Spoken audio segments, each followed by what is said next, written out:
Hello everyone, मैं अंजलि आप सभी का अंजलि क्लासेज में स्वागत करती हूँ। आज हम मैथ का एक टॉपिक जानेंगे। हमारे टॉपिक का नाम है इकाई अंक, जो कि हर एग्ज़ाम में 1 से 2 क्वेश्चन आते हैं। तो जान लेते हैं इकाई अंक क्या होता है। किसी भी संख्या का दशमलव से पहले का अंक इकाई अंक कहते हैं, जैसे अंतिम अंक, लास्ट डिजिट। इसमें संख्या दी हुई है 3, 4, 5, 6, 7। तो इसमें हमारा इकाई अंक 7 हुआ। एक बात और, इकाई अंक भिन्नात्मक नहीं होता। जैसे 3, 4 दिया होगा तो हमारा इसमें इकाई अंक कभी भी भिन्न के रूप में नहीं दिया होगा। इकाई अंक के कुछ रूल होते हैं जो कि हम जान लेते हैं। रूल नंबर 1, किसी भी संख्या का अंतिम अंक 0, 1, 5, 6 हो तो इकाई अंक समान होते हैं। जैसे किसी भी संख्या में 0, 1, 5, 6 अंक लास्ट में दिए हुए हों तब हमारा इकाई अंक सेम होता है। जैसे एग्जाम्पल दिया गया है 20, 35, 61, तो हमारा इसमें इकाई अंक क्या होगा? 1, क्योंकि किसी भी संख्या का इकाई अंक 0, 1, 5, 6 हो तो इकाई अंक समान होता है। अगला क्वेश्चन देख लेते हैं हम। जैसे रूल नंबर 2, विषम संख्या की गुणा करते हैं जब हम 5 से, तो इकाई अंक हमारा 5 ही होता है। जैसे 35, 15, 7, तो हम करेंगे 55, 25, 5 सत्ते 35, तब हमारा इकाई अंक समान होगा। तो हम क्या समझे? जैसे किसी संख्या की विषम संख्या से उसमें 5 से गुणा हो तब हमारा इकाई अंक 5 होता है। आगे रूल देख लेते हैं हम। आगे क्या रूल है? रूल नंबर 3, अभी हमने विषम के लिए देखा था, अब हम इवन मतलब सम के लिए देखेंगे। किसी भी संख्या सम संख्या में, सम संख्या जो कि 2 से विभक्त हो जाती हैं, उसको 5 से भाग देने पर इकाई अंक 0 आएगा। जैसे 2 पंजे 10 हमारा, तो इकाई अंक जब 0 आ गया तो हमें आगे गुणा करने की आवश्यकता नहीं है। आगे देखते हैं हम।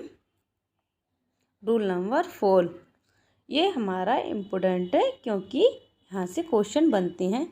पूर्ण वर्ग संख्या का इकाई अंक कभी भी नहीं हो सकता। जैसे क्या नहीं हो सकता, तो आपको याद रखना है 2, 3, 7, 8।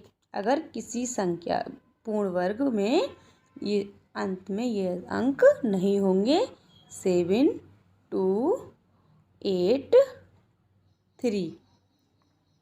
आगे क्या है, जैसे इसको समझते हैं हम। जैसे 13 का वर्ग 169, तो इसमें इकाई अंक 9 आया। 12 का वर्ग किया तो 144 आया। 9 का वर्ग किया तो 81 आया। और 10 का वर्ग किया तो 0 आया। और 16 का वर्ग किया तो 256 आया। क्या लेकिन हमारा इसका क्या नहीं आएगा? 2 नहीं आएगा, 3 नहीं आएगा और 7, 8, ये आपको याद रखना है। आगे देखते हैं हम। किसी भी संख्या का इकाई अंक नेगेटिव में नहीं होता। जैसे हम इसको 7 में से 8 माइनस करेंगे तो आप माइनस का 1 नहीं कर सकते। 7 के लिए यहाँ से 9 से हमें दहाई लेनी पड़ती है, तो हमारा क्या हुआ? 17। आई होप आप समझ रहे होंगे। 17 में से 8 को हम जब माइनस करेंगे तब हमारा इकाई अंक 9 होगा। तो हमने क्या जाना कि हमारा इकाई अंक कभी भी नेगेटिव नहीं हो सकता। अब हम जानेंगे घातों का इकाई अंक। तो हम जान लेते हैं घातों की इकाई अंक क्या होते हैं। तो घात में जैसे दी हुई होती हैं 3, 13 इकाई अंक। जैसे इसको ले लेते हैं 24। आगे देखें, सबसे पहले बेस आधार का अंक लेते हैं। जैसे ये लिखा है 1382, तो हमने बेस क्या ले लिया 2। इसके बाद घात के 2 अंतिम अंक को 4 से भाग देते हैं। आप पहले इसको पढ़ लेते हैं, फिर इसके बाद में जानेंगे। और बाद में शेष फल को लेते हैं। जैसे क्या था, हमारी संख्या दी हुई थी, मान लेते हैं ये संख्या हमारी 33 दी हुई है। इसका इकाई अंक घात का 97 दिया हुआ है, तो हम 97 को लेते हैं और भाग किससे देंगे, हम 4 से इसको भाग देंगे। तो क्या आएगा, जैसे यहाँ पे दिया हुआ है 4 दूनी 8 बचा 1, हमने फिर उतारा 7 फिर 16, तो हमारा शेष 1 हुआ। तो हम क्या लेंगे, शेष 1। अगर हमारा भाग पूरा पूरा चला जाए तब हम उसके स्थान पर इकाई अंक 4 को लेते हैं। जैसे इसमें दिया हुआ है 80, तो इसको हम किससे भाग देंगे, 4 से, तो 20 बार जाएगा हमारा। तो हम इसको इसकी आधार क्या लेंगे, 4। तो 4 को 4 से गुणा करने पर तब हमारा कितना आएगा, कर लेते हैं 4 चौक 16, 16 और फिर इधर 4 चौक 16, 16 6 6 36, तो हमारा इकाई अंक 6 हुआ।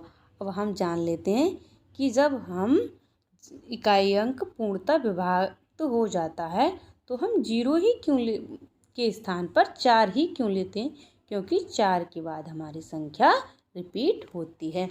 जैसे इसको जानेंगे, 1 का वर्ग करने पर हमारा 1 आएगा, 2 का वर्ग करने पर 2, 4 और 3 का वर्ग करने पर 8 आएगा, और 4 का वर्ग करने पर 16 आएगा, और 4 का 5 से करने पर 32 आएगा।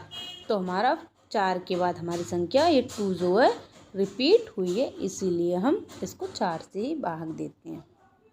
अगला क्वेश्चन आप कीजिए, ये हम क्वेश्चन लिए हमने, तो करेंगे इसमें। क्वेश्चन 1, 57, 56, 7, 29, 21 को जब हम इकाई अंक क्या होगा, इसको हम इकाई अंक इसमें क्या होगा, तो हमें किसी बड़ी डिजिट से कोई मतलब नहीं है, इसकी हम लास्ट डिजिट देखेंगे। 7 और 1 को जोड़ने पर हमारा 8 आएगा।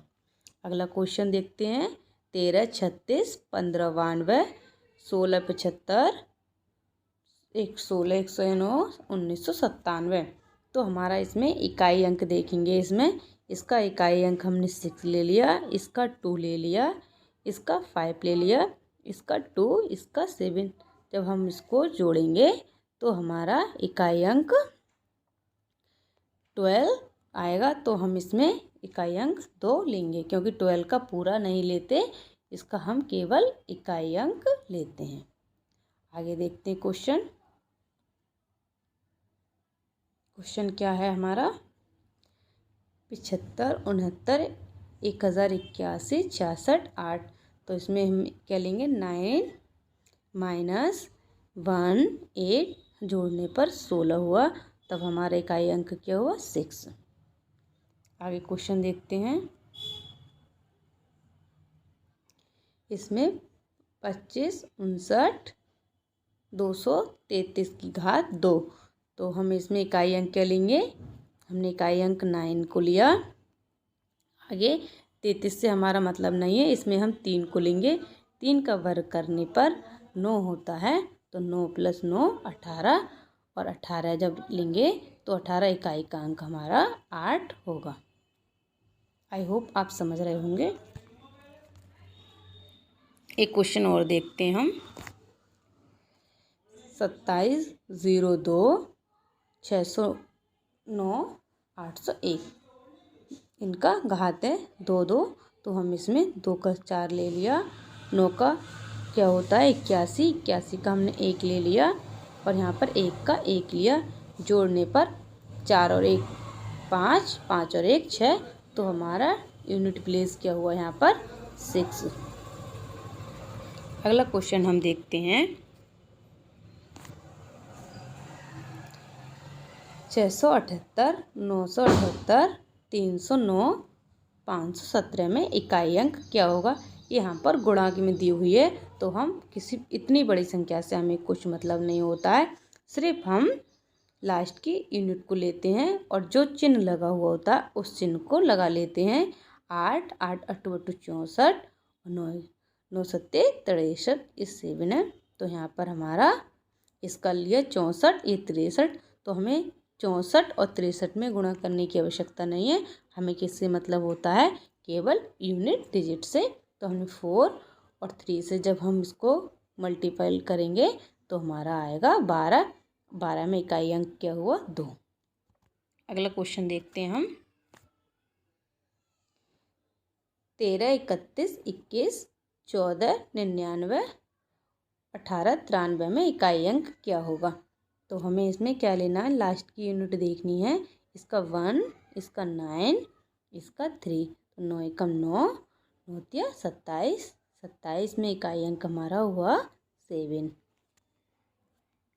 ये हमारी क्लास यहाँ पर ख़त्म होती है। आज हमने इकाई अंक देखा। अगली वीडियो में इसका हम पार्ट 2 लाएंगे। अगर आपको हमारी वीडियो पसंद है तो चैनल को सब्सक्राइब करें और वीडियो को लाइक करें।